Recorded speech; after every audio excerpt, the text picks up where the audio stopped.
102.1 FM पर मैं हूं भानु पुरोहित, प्रोग्राम में मुलाकात। और आज हमारे साथ है आयुषी राखीजा। आयुषी कविताएं लिखती है, गीत लिखती है, छंद लिखती है, मुक्तक लिखती है और गजल भी लिखती है और बड़े बड़े शायरों के साथ मंच भी साझा कर चुकी है। और आयुषी को देखकर ये लगता है कि कुछ उम्मीदें अभी बाकी है, वरना तो कागज की ये महक, ये नशा रूठने को है। कागज की ये महक, ये नशा रूठने को है और ये आखिरी सदी है किताबों से इश्क की। बच्चे कहां पढ़ते हैं, कहां लिखते हैं? वो देखते जरूर है, सुनते जरूर है, लेकिन स्क्रीन को देखते हैं। फिल्मी गाने सुनते हैं या पॉप सुनते हैं या कुछ इसी तरह का म्यूजिक सुनते हैं। आयुषी, बहुत स्वागत है आपका। सर्वप्रथम सभी सुनने वालों को जल जाजम और जीवन की धरती जोधपुर से मैं प्रणाम निवेदित करती हूँ। बहुत बहुत आभार आकाशवाणी का। Thank you Bhanu ji for this warm welcome. Ayushi कहाँ की हो? जोधपुर की। जोधपुर की ही हो? जी बिल्कुल। चलिए, पहली बार आई हो आकाशवाणी में या बचपन से आती रही हो? बहुत बार आई हूँ और आज जब इतने लंबे समय बाद आई तो सारी वो ओल्ड मेमोरीज रिकलेक्ट हो गई। पुराना समय एकदम याद आ गया। बहुत अच्छा लग रहा है, इसलिए एक बार पुनः शुक्रिया जी। देखिए, स्टूडियो की जो महक होती है ना, वो एक नशा भर देती है बोलने वालों को और कहने वालों के नथुनों में। एक ऐसी महक भर देती है कि बस अब मुझे छोड़ दीजिए, मैं कुछ कहने वाली हूँ या उड़ने वाली हूँ या कहने वाला हूँ। अवश्य पढ़ाई लिखाई कहाँ तक की? मैंने बीटेक कंप्यूटर साइंस में इंजीनियरिंग किया है। उसके बाद में मैंने कुछ समय तक सॉफ्टवेयर कंपनीज के साथ में काम किया है। फिर मुझे ऐसा लगने लगा कि I am not made for that job, तो फिर मैंने वो जॉब छोड़ दिया और फिर मैंने आईएएस की तैयारी शुरू की, प्रशासनिक सेवा की। और मैं साथ ही उन बच्चों को पढ़ा भी रही हूँ और आगे खुद भी प्रिपेयर करी। और उसके साथ में ये सब कविताओं वगैरह का जब शौक चढ़ा तो आगे जर्नी चलती रही और वो अनवरत जारी है अभी तक। लेकिन एक टैग के साथ जब लग जाता है, बीटेक या कोई भी टैग, तो वो और साहित्य के बीच में लेना देना क्या होता है? मुझे ऐसा लगता है कि साहित्य जो है भी, ये भी एक अलग तरह का टेक्निकल मामला ही है। संवेदनाओं का जो मैकेनिज्म है वही कविता है जी। मतलब संवेदनाएं होती है इंजीनियर के मन में भी? बिल्कुल होती है। क्या हो सकती है? चलिए, अभी जो आप आई हैं वो कहाँ से आई? पाली से या जोधपुर से? जी पाली से आई हूँ। तो थोड़ा सा पाली के बारे में बताइए ना। पाली कैसे पहुंची आप? मेरी शादी हो गई पाली। मेरे जो फैमिली है, ससुराल है, वो वहाँ पर रचा बसा है पाली में। और यहाँ जोधपुर में कहते हैं कि भाई लड़की ज्यादा दूर नहीं ब्याही जानी चाहिए, उसे जरा सा दूर ही दो ताकि वो आती जाती रहे और छत पे चढ़ के आवाज दो जब भी आ जाए। हाँ जी बिल्कुल। तो ये 60 किलोमीटर का जो फासला है, ये मैं सप्ताह में 2-3 बार तय करती रहती हूँ। तो बड़ा अच्छा सा माहौल है और चल रहा है जीवन। बेचारों, आप लिखने पढ़ने वाली है, अब तो लिखती पढ़ती और कुमार विश्वास के साथ भी मंच साझा कर चुकी है ना। तो ये बैकग्राउंड आपका क्या रहा लिखने पढ़ने वाला? जैसा मैंने पहले बताया कि मैं बचपन से यहाँ आकाशवाणी में भी आती जाती रही हूँ और मैं जब 4 साल की छोटी बच्ची थी तब से मैं वोकल क्लासिकल सीखती रही हूँ। अच्छा। तो ये रुझान जो है ये हमेशा से इस तरफ था, लेकिन हमारे यहाँ जो समाज में इस तरह का माहौल है कि जो आर्ट वाला जो साइड है वो हमेशा दबा दिया जाता है और उसे कहते कि नहीं, टेक्निकल एजुकेशन की तरफ जाओ या कुछ ऐसा करो जिससे आपका धनोपार्जन हो जाए। ये एक बड़ा संकट हमेशा हिंदी साहित्य के लोगों के साथ रहा है कि उन्हें नाम यश बहुत मिलता है लेकिन वो धनोपार्जन का साधन नहीं बन पाता है, पैसा नहीं मिलता। हाँ, पैसा नहीं मिल पाता है उन्हें। इस तरह का एक कंट्रोवर्सी हमेशा से रही है। तो मुझे ऐसा लगता था कि एक बार आप एजुकेशन कंप्लीट कर लीजिए, उसके बाद मैं something I want to do for this particular field. So मैंने अपना सब कुछ जो है ओरिएंटेशन इसके पीछे चेंज किया। आयुषी, अगर यही रिवर्स बात मैं आपसे पूछूंगा, आपको ये कहा जाता कि आप बीटेक कर चुकी है और एक कवि के साथ आपकी शादी होने वाली है, तो क्या आप मान जाती? तब probably I would have never said yes. जो हम उम्मीद करते हैं वो अलग तरह की होती है, दूसरों की जो उम्मीद है वो अलग तरह की होती है। लेकिन पिछले कुछ समय में एक ग्लैमर जो कवि सम्मेलनों ने देखा है वो अभी पिछली कुछ सदी में एकदम से चेंज हुआ है। एक तरह से मैं कहूंगी कि ये जो कवि सम्मेलन की इंडस्ट्री है ये एक मिनी बॉलीवुड की तरह हो गई है जी। इसमें क्योंकि आप सीधे लोगों से जुड़ते हो, आपकी इतनी मुखरता रहती है, आपकी बात सीधे उनके हृदय पर लगती है। और मैं तो ये भी सरकारों से कहना चाहती हूँ कि इतना जो संकट आया है कोरोना का, जो योजनाएं वो लोगों के लिए चला रहे हैं, बहुत सारे ग्रामीण लोग हैं जिन्हें नहीं पता कि सरकार क्या काम कर रही है, उन्हें कवियों के साथ इस तरह का अनुबंध करना चाहिए कि वो गांव-गांव जहां जाते हैं वो अपनी कविताओं के माध्यम से उन योजनाओं का प्रचार प्रसार करें। बिल्कुल सही कहा आपकी। पिछले दिनों में जो कुछ हुआ हमने देखा और सुना है, और यूथ का जो एक तरह से रुझान हुआ इस तरफ, और उससे प्रमुख नाम भी हम ले सकते हैं राहत इंदौरी है, मनोहर राणा। बिल्कुल बिल्कुल, मैंने पढ़ा है उनके साथ में, और one of the achievement of my life. बिल्कुल। तो मैं ये पूछना ये चाह रहा था कि ये डीएनए आया कहाँ से? आपके घर में कोई माहौल है लिखने पढ़ने का? नहीं, मेरे फादर जो हैं वो इलेक्ट्रिसिटी बोर्ड में सीनियर इंजीनियर हैं और जयपुर पोस्टेड हैं। मेरी मदर लॉयर हैं, वो प्रैक्टिस नहीं करती हैं। So everybody is from the administrative background, और कोई भी इतना आर्टिस्टिक नहीं है। लेकिन उन्होंने मुझे बहुत प्रमोट किया, पढ़ाया, सिखाई चीजें। मैं आगे बढ़ूं उससे पहले, चूंकि आप तो कविताएं लिखती हैं, गजलें और शब्द लिखती हैं, तो बिना उसके पढ़े ये प्रोग्राम आज अधूरा रहेगा। जी जी बिल्कुल। गजल, कविता या शेर आप मैं कहीं भी जाती हूँ तो मैं अक्सर अपने काव्य पाठ की शुरुआत अपने जोधपुर को नमन करते हुए शुरू करती हूँ, क्योंकि ये महक लेकर मैं पूरे भारत में घूमी हूँ। आप अपने एक जोधपुरी के मन से जोधपुरियत को नहीं निकाल सकते हैं। तो वो चार पंक्तियां मैं निवेदन करना चाहती हूँ कि ऊंचे ऊंचे दुर्ग जैसी, या कहूँ मैं स्वर्ग जैसी, मारवाड़ की धरा की शाम को प्रणाम है। अक्सर प्रोग्राम शाम को होते हैं, तो आप उस मेहरानगढ़ की शाम की सुरमई शाम को याद करिएगा और पंक्तियां सुनेगा। मैं निवेदन करती हूँ पुनः कि ऊंचे ऊंचे दुर्ग जैसी, या कहूँ मैं स्वर्ग जैसी, मारवाड़ की धरा की शाम को प्रणाम है। ऊंची आन ऊंची बान, ऊंची शान के प्रमाण, अपनायत के प्यारे धाम को प्रणाम है। घूमर की अठ खेली, लोक गीत की पहेली, शाही ठाट बाट इंतजाम को प्रणाम है। दाल बाटी की ये गंध, मिर्ची बड़े की सुगंध, खान पान शौकीन तमाम को प्रणाम है। क्या बात है। बिल्कुल, ये जोधपुर की एक तरह से श्रृंगार किया आपने जोधपुर का। बिल्कुल बिल्कुल। और शब्द जब कहते हैं तो सब कुछ कही डालते हैं ना, कि कहते हैं कि मैं अल्फाज हूँ हर बात समझता हूँ, मैं अल्फाज हूँ हर बात समझता हूँ, और तमाम एहसास और जज्बात समझता हूँ। जिंदगी का सलीका है मुझसे, मैं दिल के हालात समझता हूँ।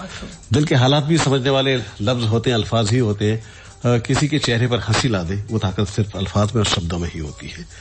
पहली कविता कब कैसे कागज पर उतर आई, याद है? मुझे कुछ ऐसा ढंग से तो याद नहीं, लेकिन मुझे ऐसा लगता है कि जब व्यक्ति का हृदय कुछ पीड़ा देखता है तो शायद वो जो पीड़ा शब्दों में उतरती है वो बेहतर कविता कह पाती है। तो ऐसा हुआ था कि शायद एक जो छोटा सा डॉगी का बच्चा था वो बड़ा कहीं घायल था, तो मुझे वो एकदम मैं उससे रिलेट कर पाती हूँ कि कैसे पहले कवि ने क्रॉन्च भेदन को देखा तो पहला श्लोक आया, तो मैंने शायद किसी कुकर को घायल देखा तब मेरी शायद कविता आई। जी जी, मतलब दर्द से ही कविता उपजती है, ये कहा जाता है ना। ये क्या जरूरी है? अच्छा, आज की पीढ़ी सीधे तौर पे डॉगी ही बोल सकती है या पप्पी बोल सकती है, मतलब कुत्ता कहने की ताकत अभी भी नहीं आए, पैदा हो या कोई कुछ मोल्ड हो चुका है सब कुछ? आई थिंक इतना ज्यादा इंफॉर्मेशन इन्फ्लक्स है और ग्लोबलाइजेशन ने इतना ज्यादा इंटरमिक्सिंग कर दिया है जी, कि अब जो भाषाएं हैं उनमें ये डिमार्केशन नहीं रहा है। मतलब उसमें वो चीज नहीं है, वो परिष्कृतता नहीं रही है। बिल्कुल शर्मा जी वाला भाव है, शर्मा कहने की अब वो जरूरत नहीं है जी। अच्छा आयुषी, तरन्नुम आपका बड़ा अच्छा है। जी धन्यवाद। तो सिर्फ कोई गजलें कहते हैं पढ़ते हैं, और कुछ लोग ही हैं जो तरन्नुम है। जोधपुर के बड़े अच्छे शायर हैं और उनका तरन्नुम बहुत ही ऊंचा और उम्दा भी है। नाम शायद आप जानती होंगी, जोधपुर के मशहूर शायर हैं, निजाम कहते हैं उन्हें, शीन काफ निजाम, शिव कृष्ण बिस्तर जी, जी जी। तो हम आगे बढ़े उससे पहले आपकी पसंद का कोई गीत हम सुन लें? जी जी बिल्कुल। उससे पहले क्योंकि सावन का महीना चल रहा है और हम महादेव के सारे ही लोग भगत होते हैं, तो मैंने एक प्रयोग किया था डमरू घनाक्षरी में। ये एक विधा है कि जब आप उसे पढ़ते हैं तो एक डमरू के नाद सा आपको आभास होता है। इसकी विशेषता यह है कि एक भी शब्द में मात्रा नहीं लगी है, और मैंने श्रृंगार करने की कोशिश की है महादेव का, और उनको मैं निवेदन करती हूँ कि ये जो भी आपदा है वो उसे हरें।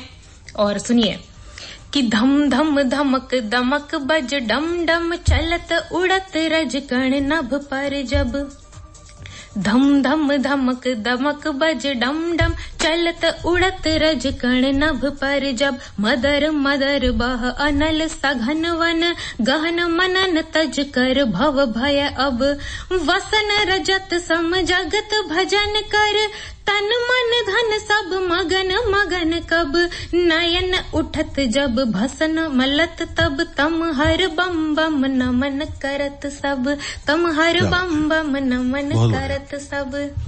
बहुत बढ़िया। और जो विधा आपने अपनाई है, मुझे लगता है कि आने वाले नए जो बच्चे हैं इन विधाओं के बारे में भी जान ले तो अच्छा है। लेकिन आप ये लुप्त प्राय विधाएं हैं जिनमें शायद अब प्रयोग नहीं होते हैं। बिल्कुल। उस जमाने में छंद विहीन रचनाएं जब शुरू हुई थी तो एक बार विरोध भी होता, कविता और अकविता के बीच में एक भेद हुआ था। लेकिन चलिए सुन लेते हैं गाना, बहुत सी बातें साहित्य को लेकर।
राजस्थान सरकार चिरंजीवी योजना तहत विनायका हॉस्पिटल में पथरी, प्रोस्टेट, स्त्री रोग, निसंतानता का मुफ्त इलाज पाए। आए विनायका हॉस्पिटल एट गीता भवन रोड।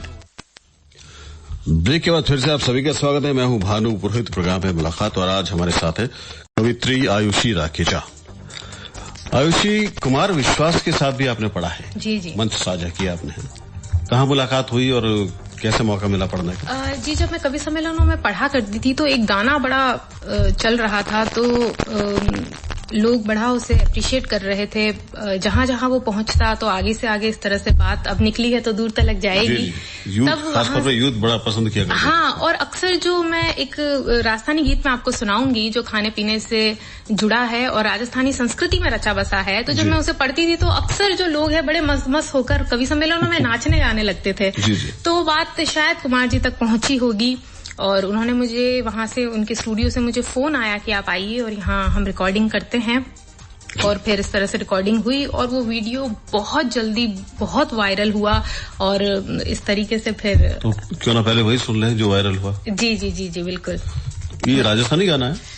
नहीं पृष्ठभूमि राजस्थानी है जो जिसके लिए आपको वहाँ से कॉल आया? जी मैंने वहाँ पढ़ा दूसरा गाना, लेकिन जो गाना जिसको सुन के आपके पास कुमार विश्वास जी का फोन आया। जी जी मैं वो गाना सुनाती हूँ आपको। तो मामला ऐसा है इस गाने की जो भूमिका है उसमें ये है कि एक पत्नी बड़ी परेशान है अपने पति की आदतों से, क्योंकि वो खाने पीने का बड़ा शौकीन है। जी। खाने पीने का शौकीन है लेकिन पीने खाने का शौकीन नहीं है। तो वो पत्नी बड़ी परेशान है, तो उसी पर मैंने गीत लिखा है, सुनिए। कि बलम मारो खाबा को शौकीन, बलम मारो जीमण को शौकीन, मिनक लुगाया सो मतलब नाही हो, मिनक लुगाया सो मतलब नाही, जीमण में तल्लीन, बलम मारो खाबा को शौकीन, बलम मारो जीमण को शौकीन। बंद निवेदन करती हूँ। जी इरशाद। आपने कहा वैसा कि फौज में जो नगाड़ो होवे यूं बात में हुकारो होना चाहिए। बिल्कुल बिल्कुल। तो मैं निवेदन करूँ साहब। जी जी। कि गरम पराठा माखन वाला सुबह सुबह ही भावे, वाह, और लंच में राब सोगरो घीरो भोग लगावे, अरे दाल रोटी खो तड़को चावे, दाल रोटी खो तड़को चावे, और साथे नमकीन, बलम मारो खाबा को शौकीन, बलम मारो जीमण को शौकीन। अभी तो खैर समय ऐसा है कि बहुत सारे जीमण वगैरह हुए नहीं है, तो जोधपुरियों का समय बड़ा मुश्किल से निकल रहा है। आपके शब्दों को सुनकर ही पेट भर जाता है। तो सुनिए कि भीड़ भाड़ में घुस जा बालम फाड़ धोती ओलावे, वाह क्या वर्णन है। भर भर प्लेटा जीम जाम लेन जेबा में भर लावे, जीमण बिन तड़पे यूं साजन, जूझल रे बिन मीन, क्या बात है, क्या उपमा दे दी आपने, जल के बिना मीन। जी। अब हालत ऐसी है कि पति इतना गरिष्ठ भोजन करता है कि उसकी जो शारीरिक संरचना है वो अलग अलग खाद्य पदार्थों जैसी हो गई है। तो बंद वहाँ से निकाल कर लेकर आना पड़ा है कि पेट भटूरो नाक पकोड़ो गालड़ा दही बड़ा है। क्या बात है। पेट भटूरो नाक पकोड़ो गालड़ा दही बड़ा है, और हाथ चीलड़ा टांग फाफड़ा खावे पड़ा पड़ा है। चम चम जेड़ी गोल आखियां, चम चम जेड़ी गोल आखियां ने बालड़ा चाऊ मीन, बलम मारो खावा। क्या बात है, क्या बात है। अरे कितनी अच्छी वर्णन कर दिया आपने, इच्छा होती है अभी खा जाएं। अब आगे का जो बंद है उसमें पूरी आंचलिकता समाहित है। यदि कहीं शब्द का ठीक ठीक वर्णन हो जाए तो फिर मुझे सूचित करिएगा। रात को जब साजन सोता है तो उसे सपने भी खाने पीने के ही आते हैं। क्या बात। और उसमें वो क्या करता है जी कि रात रा साजन पलंग पौढ़िया, सपना सहज सुहाया, ये बात समझ इमरती कान लुगाई, कच कच घड़ा चबाया, वा समझी के प्रीत निभाई, वा समझी के प्रीत निभाई, डाचो भर गयो हाय कमीण, बलम मारो खाबा को शौकीन। बिल्कुल पहुंचा है, बिल्कुल पहुंचा है। और अगला आखिरी बंद पति अपना जवाब देता है, उत्तर देता है। देश की परिस्थितियां उसका जवाब और बंद समर्पित करती हूँ कि माल्या खाग्यो बैंक रो धन और खाकर होयो फरार जी, नेता सारा देश खा गया ली नहीं एक डकार जी, मैं भोलो बस भोजन मांगू, मैं भोलो बस भोजन मांगू, हक मासूमत छीन, बलम क्या बात है, कितनी मासूमियत है बेचारे। बलम और कुछ नहीं चाहिए, धन दौलत नहीं चाहिए। जी जी, बहुत ही अच्छा आयुषी आपने इसको, आंचलिकता भी है इसमें और सारी तकरीबन सारी जो जीमड़ की चीजें हैं वो भी आपने कवर कर लिए जी। और कभी आपको नजर तो नहीं आती हस्बैंड में कुछ? जी आई थिंक ये जो इंस्पिरेशन है मुझे शायद उन्हीं को देखकर मिली है कि ये शायद मेरी व्यथा ही समझिए आप इसे। व्यथा कथा है आपकी। हाँ, नए कथानक कथा वही है, नए बिंब पर व्यथा वही है। जी आयुषी, घर में कभी ऐसा होता है कि पति ने आके फरमाइश की दाल बना दो, दाल नहीं बनेगी अब तो होगा घमासान रे, या इस तरह का कोई जवाब दिया आपने? ये हमारे रोज की कहानी है सर। आप छंद वहीं से बनते भी जी जी बिल्कुल। कभी ऑब्जर्व करता है तो मुझे लगता है कि बहुत सारी चीजें जो हैं वो उनके और मेरे बीच के संवाद से निकल कर आती है। द्वंद से ही कोई छंद बनता होगा, बिल्कुल, व्यथा से कोई कथा बनती होगी। और उस पर भी उनकी व्यथा इस तरह की है कि वो पहले श्रोता भी हैं और सारे एक्सपेरिमेंट भी उन पर ही होते हैं, तो बड़े पक गए होंगे, पके हुए श्रोता हैं। जी, अब मैं ये चाह रहा हूँ कि कविताएं और आंचलिक रचना भी हमें सुनी। गजल लिखने की कभी आपने कोशिश की होगी? जी कोशिश की है, और मैं उसमें बहुत कच्ची हूँ अभी, लेकिन फिर भी क्योंकि आपने कहा है तो मैं एक नज्म स्टाइल की छोटी सी रचना आपकी सुनाती हूँ मैं जी। कि दो नायक नायिका हैं, वो अलग हो रहे हैं और वो आखिरी रात है और वो क्या उनमें बातचीत होती है। छोटी सी रचना है जी। कि नरगिसी आंखें बुझी थी, लग रहा सोई नहीं। नरगिसी आंखें बुझी थी, लग रहा सोई नहीं। रंग बरसाते लबों पर, नाम तो कोई नहीं। अश्क जो उमड़े हुए हैं और पलक ढलती हुई। अश्क जो उमड़े हुए हैं और पलक ढलती हुई। अब तलक रुसवाइयां हैं, वक्त को खलती हुई। क्या बात है। क्या तुम्हें है याद अब तक आखिरी वो रात अब तक। क्या तुम्हें है याद अब तक आखिरी वो रात अब तक। हाथ में था हाथ कब तक, क्या तुम्हें है याद अब तक। अगला और आखिरी बंद का क्या बात है। कि रात की तारीकियों का कोई जादू चल गया। बात की बारीकियों से कोई हमको छल गया।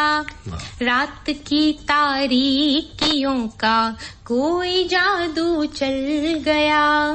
बात की बारीकियों से कोई हमको छल गया।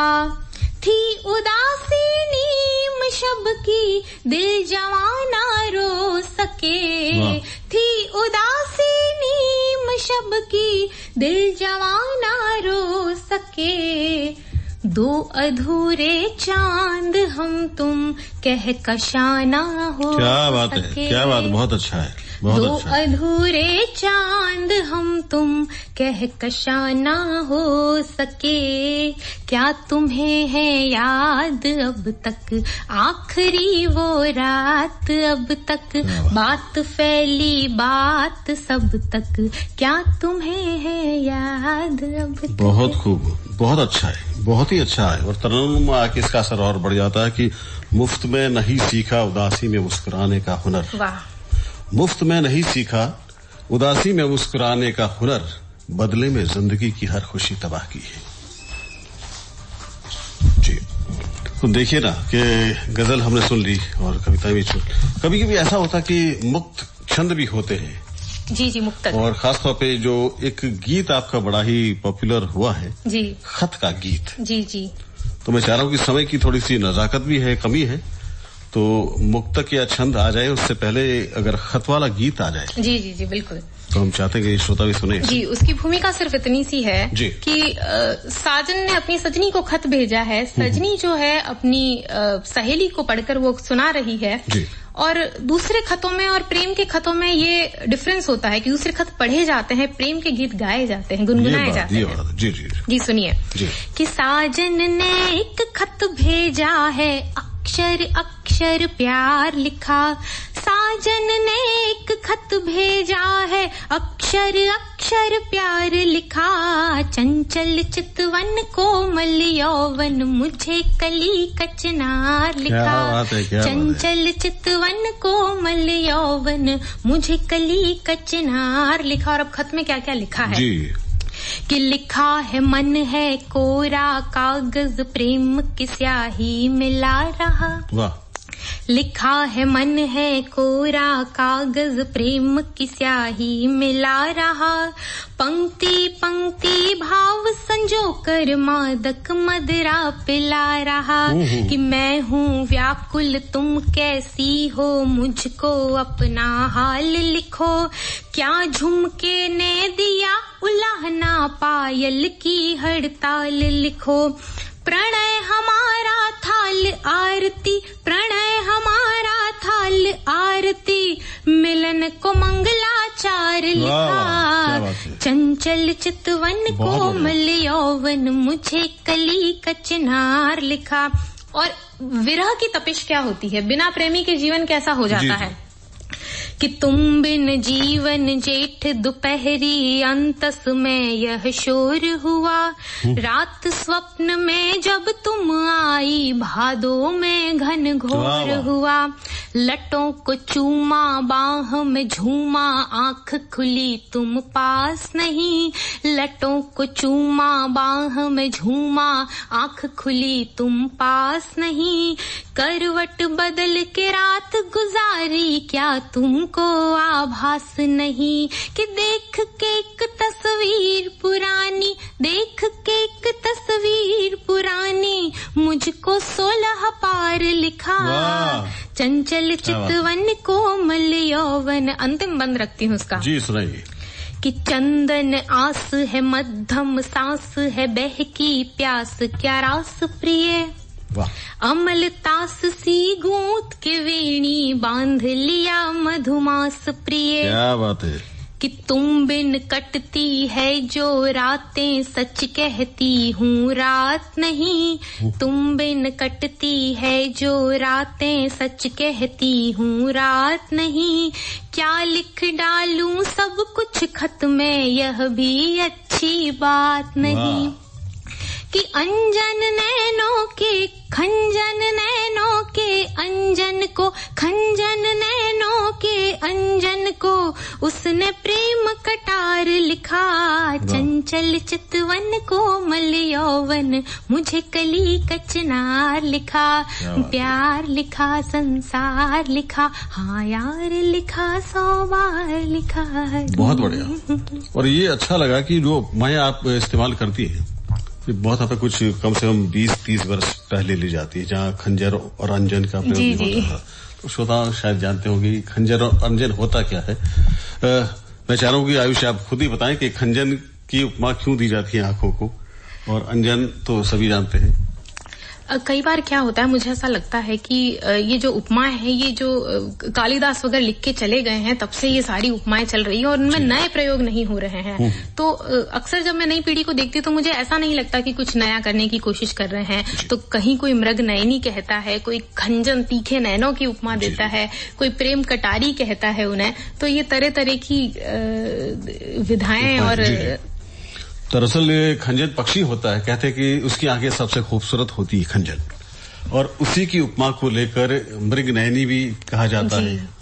और आंखों की उपमाएं अक्सर जो होती है खंजन पक्षी से की जाती है, और अच्छा ये लगता है कि इससे पूरा साहित्यिक पुट भी है। जी। लोग भूल चुके हैं। हम चले समय समाप्ति की ओर है, लेकिन एक गीत जो आपका सबसे पसंदीदा और कुमार विश्वास के साथ जो पढ़ा गया था। जी, ये साजन ने जो खत भेजा है ये उनका बड़ा पसंदीदा गीत है। जी। लेकिन क्योंकि सावन का महीना है तो मैं एक गीत आपको सावन के ऊपर ही सुनाती हूँ। जी जी, पवन के शोर के बिना तो सावन अधूरा है। जी जी जी जी बिल्कुल, मैं आपको एक गीत सुनाती हूँ। आ बांधे प्रीत की डोरी संग चल ओ साजना, आ बांधे प्रीत की डोरी संग चल ओ बालमा, बन जाऊं मैं तेरी सजनी तू मेरा साजना। आ बांधे प्रीत की डोरी, इस साल ये मौसम आया भीनी बरसातों वाला, बूंदों से बरसे रिमझिम झिलमिल सी रातों वाला, दिन देखूं सपन सुहाने, दिन देखूं सपन सुहाने, और रतियन जागना, बन जाऊं मैं तेरी सजनी तू मेरा साजना, तू मेरा साजना। पूरब की पुरवैया ने गाए हैं राग नए से, पूरब की पुरवैया ने गाए हैं राग नए से, भ्रमरों ने सुमनों संग हो खेले हैं फाग नए से, मन बन कर मोर सा नाचे, मन बन कर मोर सा नाचे, घर गलियन आंगना बन जाऊं मैं तेरी सजनी, तू मेरा साजना, तू मेरा साजना। अगला बंद कि टेसू ने मिलकर देखो नवनित उपहारें दी हैं, अमरूदों की गंधों ने मीठी मनुहारें की है, बागों में पड़ गए झूले, बागों में पड़ गए झूले, सावन सुहावना बन जाऊं मैं तेरी सजनी, तू मेरा साजना। और अंतिम बंद गीत का जी सुनाइए। कि सरवर में शोभित शतदल, स्वाति में सीप से मोती, स्वाति नक्षत्र में जब जल की बूंद गिरती है तो मोती हो जाती है, कि सरवर में शोभित शतदल, स्वाति में सीप से मोती, तुम हो जीवन में प्रियतम जैसे नैनन को ज्योति, मतवाला मन मतंग सा, मतवाला मन मतंग सा, मोहक मन भावना बन जाऊं मैं तेरी सजनी, तू मेरा साजना, तू मेरा साजना। क्या बात है। आयुषी लिखने के साथ साथ तरन्नुम भी आपका बहुत बड़ा है, बेहद अच्छा है और इससे असर बढ़ता ही और श्रोताओं में इजाफा भी होता है। एक उम्मीद की किरण लेकर आई आप जो नए लिखने वाले शुअरा हैं उसके लिए भी। आपको क्या पसंद है, गीत, गजल या छंद, मुक्तक, कविता? ये प्रश्न मुझसे बहुत सारे लोग पूछते हैं, तो मुझे कई बार ऐसा लगता है कवि के लिए थोड़ा सा मुश्किल हो जाता है ये बताना, क्योंकि इट्स जस्ट लाइक सेइंग कि एक माँ से आप पूछें कि कौन सा वाला बच्चा अच्छा है। मैंने लगभग सभी आपको किसमें रुचि ज्यादा होती है ना? क्योंकि मैं पिछले दिनों से बहुत सारे जो आपका कंफर्ट जोन प्रोडक्शन में मैं जो काम कर रही हूँ वो गीतों पर ज्यादा काम कर रही हूँ। जी, तो ये अच्छी बात है कि गीतों पर काम हो रहा है। और पसंदीदा कवि शायर पूछे आपसे तो जो आपको बेहद अच्छा लगता है लिखने पढ़ने में? मुझे निराला जी बहुत अच्छे लगते हैं और मुझे अदम गोंडवी साहब बहुत पसंद हैं। पिछले दिनों मैंने जिन्हें पढ़ा मुनव्वर राणा साहब बहुत अच्छा कह रहे हैं, कहते हैं वो हमेशा। आपको शायद पता होगा, आप कविताएं लिखती है कि छायावाद भी एक कविता का युग रहा है। जी। तो निराला भी छायावाद की प्रमुख कवि स्तंभ रहे हैं। तो बड़ी उम्मीदें आपने जगाई है आयुषी, आने वाले जो नई पीढ़ी है उसको एक संदेश भी मिला है कि हाँ, नौकरी की करते या टेक्निकल एजुकेशन लेकर भी ये साहित्य कर्म किया जा सकता है। और बड़ी अच्छी बात है कि जरूरी नहीं कि रोशनी चिरागों से ही हो, ये जरूरी नहीं कि रोशनी चिरागों से ही हो, बेटियों से भी तो दुनिया रोशन होती है।